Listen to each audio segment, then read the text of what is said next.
Buenos dias, Feliz Navidad. So we're coming nearer to Christmas and I'm all dressed up in my Christmas colors. Also, my face mask is reflective of Christmas. This has become the new normal and a must that we must wear our face mask. Don't forget to wear it when you're going out and social distancing. Don't forget to wash your hands, sanitize, sanitize, sanitize. Cannot overemphasize that. All right, so we are continuing with our story of El Tucuche. All right, and let me just first get back onto the screen from the beginning here.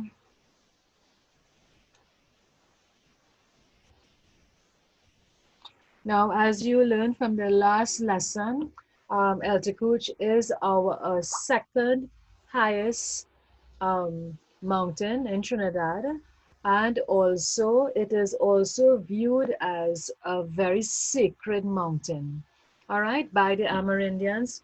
It's so interesting to know about our past, and in knowing our past we kind of understand what's going on in the future, or we could allude to some sort of solution or some sort of understanding of what's happening.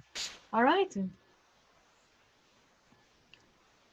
Right, so this is our El Tucuche model. From St. Joseph, this is what we will see from that point of view and the praying hands. However, if you go Maraca's side, you will not see that. I was very thrilled with what I saw from you. I saw a lot of you made an attempt to do this. I did see it, right? So this is my model here.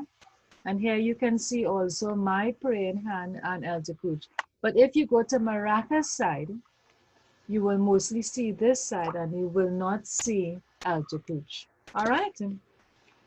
So when you're driving up, take a look and see. Now, the preparing of the paper pulp, a lot of people express their difficulty. Now, the key to it is to soak the paper.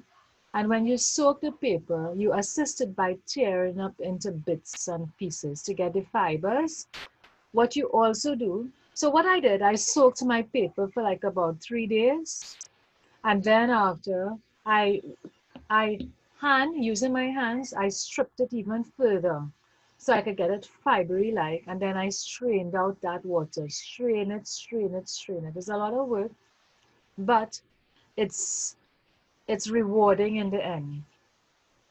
Now, when you strain out the paper, they will kind of get grainy. And then you use Elmer's glue, normal white glue, and you knead it, right? So that's practicing, because some of you have to learn how to make pastel. When we're making pastel, we need it, right? We kind of get that kind of smooth feeling, right? You get that sort of smooth feeling by kneading, squeezing, always squeezing out that water. Because some girls express, Miss, my things smelled horribly. And sometimes it would smell like that because of the water which is still present in it. All right? So you have to do your best and squeeze. So you're kneading in that glue. That glue will also make it smooth and make it become adhesive so that it becomes pliable so that you can do things with it. Some girls, if you don't have a glue, you can use flour and salt, right? Flour and salt. This is just an exercise for you in sculpturing. So you will get the consistency of what you want, all right? Later on, when you can get the glue, you can try it and you can experiment, okay? Papier mache is a beautiful and cheap, cost-effective tool to use, medium to use for sculpturing. Another medium, some girls I saw went and bought clay. I'm not asking through that. If you can do it, great. If you can't, this is one of the most cost-effective, recyclable ways of doing this. All right? Then you will get a smooth adhesive paper pulp. So I have here with me, I made a lot. So I have my paper pulp here, right? Let me just stop sharing and show you it. Right. So this is my paper pulp, which I had. I had excess, so maybe for Christmas I can make some things out of it, right? Now, how I store it, I would put it in the fridge, right? It is not, it's a little bit wet, so before I use it, because it was in the fridge, I will strain it again. But it's a bit sticky from the glue that I had in it. And I can show you too. Look at I'm sticking my finger in, right? And you can see how smooth it is. So I did need it. I did spend some time needing it. Even if you have clay, you have to spend time kneading it. You need to get all that air bubbles out and you need to get it closer together to be able to sculpt it into what it is you want. All right. Then I put it in a airtight container and keep it in my fridge for future projects. All right. So let's get back to the lesson. Right. So I have my adhesive pulp.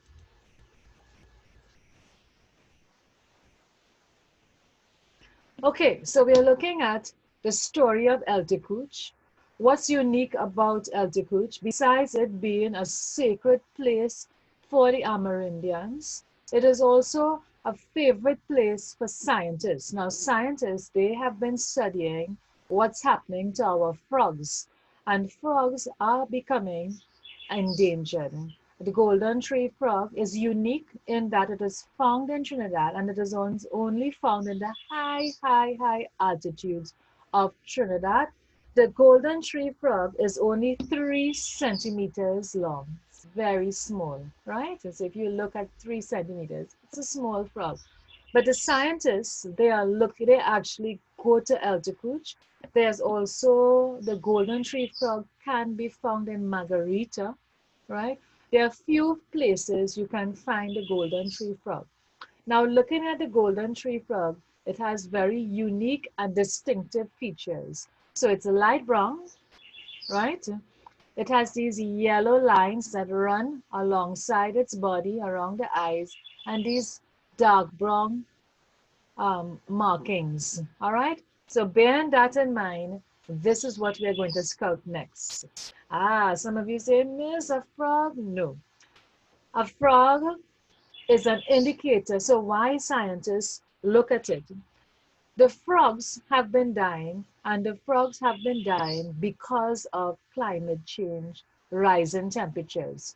So one of the indicators the scientists they would go and study the frogs, one being the golden tree frogs, which is found in the very high altitudes of El Tucuche, right? So yes, we are going to do that, and perhaps one of you will become a scientist and discover more about this frog. Apparently, they are always discovering something about this frog, and it is found right here in our little beloved island of Trinidad. Now, the golden tree frog is found on bromeliads, on leaves. All right? Hi, hummingbird. And the golden tree frog, to start making our sculpture, first I started, you would see here, with a triangular head. Let me show you again. You seen it here? A triangular head. Let me see if I could write with it. Get a pencil here. And I'm going to use a red, right? So first I made a triangle, right? Almost equilateral. Oh, I didn't draw that too good, right? And then I attached a quadrilateral. I can't even say it's a rectangle. It looks like a trapezium, right? A quadrilateral, 4 sides. And I attached it on to the base of my triangle. So that's the basic shape. Second, I attached 2 ovals for the hind legs. You can see it right here. Okay? One here and one here, right? Notice they are both the same size. So you're using shapes that you know. It's not a large one because I'm going in the proportion to my model. So it cannot be too large. If you can get it around 3 centimeters, fine, right? Oh, I need to erase that. Oh, no, good. Then I attach the forelegs. I use my pen to help me separate and give me the toes of the frog and to shape it. All right? Oh, watch that. And I painted it light brown because the first color on the frog is light brown. So we're looking at again the golden tree frog. Its base color is light brown, and then we have the dark brown on the outside, on the middle, touches by the eyes, and the yellow markings. That is a feature of the frog. All right? So you're going to use your small paintbrush. You're going to mix brown. For those of you who don't know how to mix brown, if you don't have brown, I use red and green and yellow. Yes, red, green, and yellow, because red and yellow gives you orange, and a touch of green gives you brown.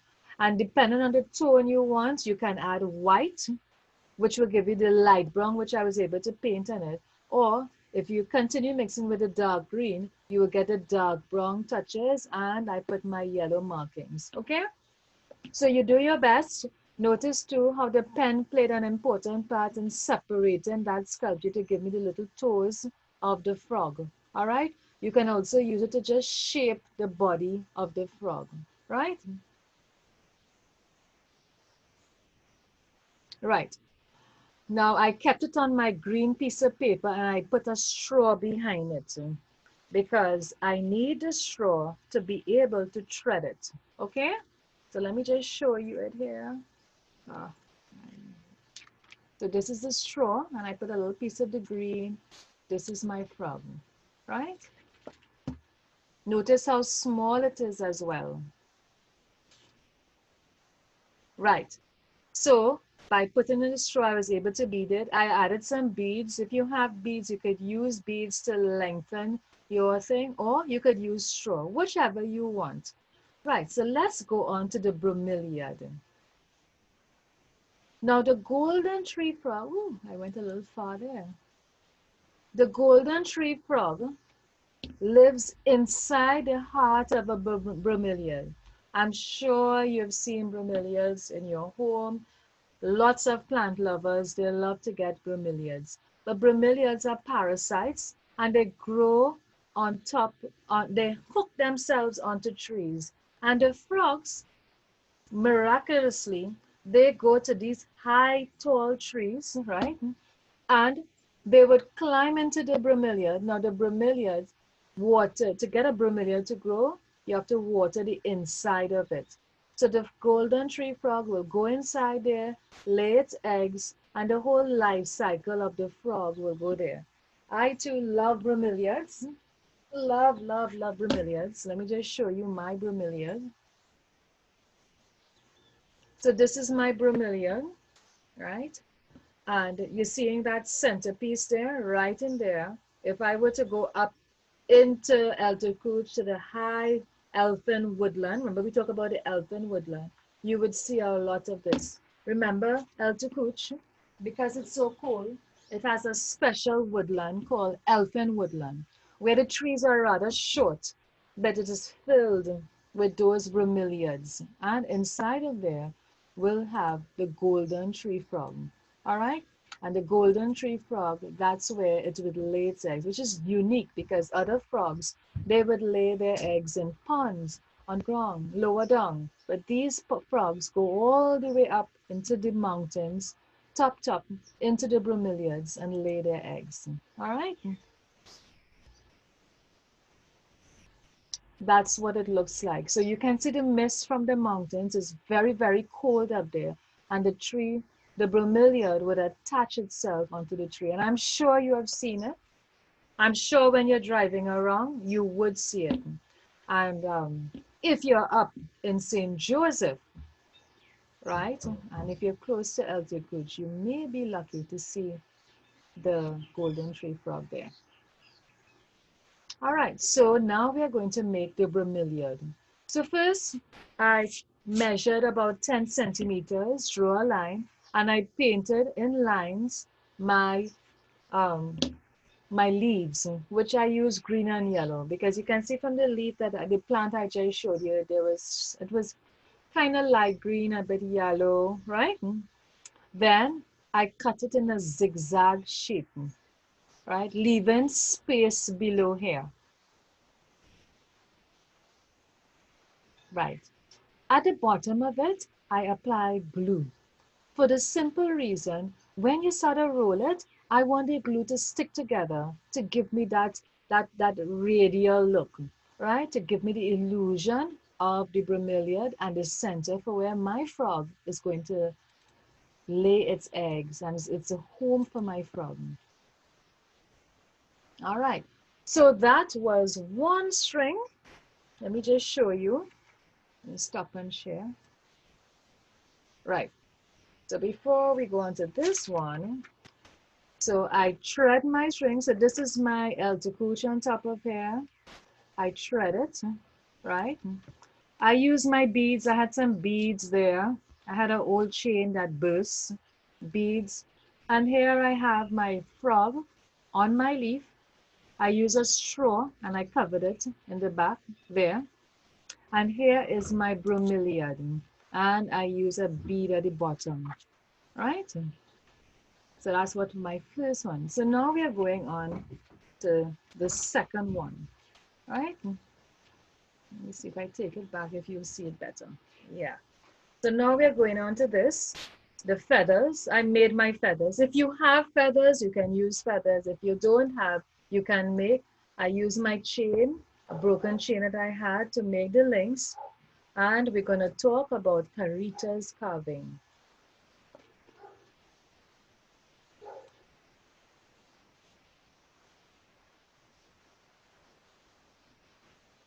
Right. So Caurita's carvings. What is so special about the Caurita's carving? So the Caurita stone, right, is situated at Caurita Hills, which is at the bottom of El Tucuche.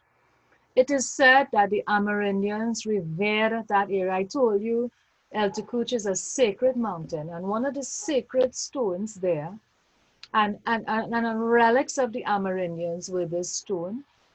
You can try to do your carvings. I did my carvings. I don't think it was deep enough, but I did it. Do it as well.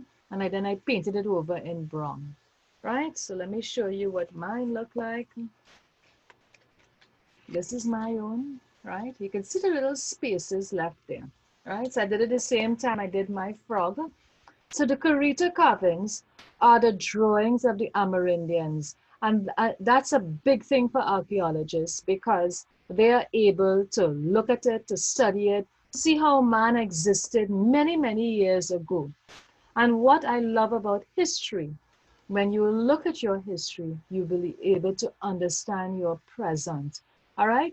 So the Amerindians, they did their carvings, and right now they looked at the drawings and they're trying to figure out what it is the Amerindians were saying. It is said to be of spiritual significance, this site in Caurita, and it's said to be between 1,000 to 1,500 years old. So tourists who come, well, they are actually tourists who travel all over the world to look at. So the general word, or as you would know, the collective noun for this is called petroglyphs, right? And people, there are some archaeologists, scientists who would travel the world, and once they hear that a petroglyph was found, they would come and they will look at it, they will try to study the carvings, they'll look at the stone, right? So hence, it is a natural heritage site right here in St. Joseph. And I have yet to go and see it. I would love to go and see it. It is said to be 1,001, between 1,000 to 1,500 years old. Isn't that amazing? I think it is. And what's so amazing is they are gone, but their mark has left behind. They have left their mark. Okay, so this is what it looks like. It's said to be 6 to 8 feet, 6 feet high, 8 feet wide. All right, and well, from it, I am seeing faces, but scientists are still studying more about what these faces are, what these lines mean. One day, maybe we will know. Maybe one day you will tell me too. Um, I quickly forgot to show you. I think I mixed up my um, feathers, which I added. I think it got mixed up here. Right. So I did not have feathers. The Amerindians, they did not wear much clothes, but they would wear feathers, and feathers would be of significance. So I just took a normal piece of paper, painted it, folded it in half, cut it, and those were the feathers. Right? So our mobile tells a story, right? And I want you just to work on two. Afterwards, you can put whatever you want here, whether it's beads, whether it's feathers to balance it. But on your mobile tells the story of El Tucuche. So we have El Tucuche, the mountain. We have also what it is well known for, the golden tree frog. And the golden tree frog lives in the bromeliad. All right. Also, in El Tucuche, we have the Caurita carvings left by our Amerindian heritage. You could add beads to it. All right. So take your time, work on this. I'm giving you 2 weeks to work on it, right? If you want to add more, because I did have with me other bromeliads, I will add some more things to my I had other bromeliads to add to my others. You could feel free if you want to do it, you add more feathers, but get it to balance. If you have straws, you could use straws, cut the straws as beads to make the links. Or, like me, I always have earrings that break after a while, and I could use it to add to add to the mobile, right? It's about being creative. Okay, guys. So remember, don't let your guard down. This certainly is going to be part of our life.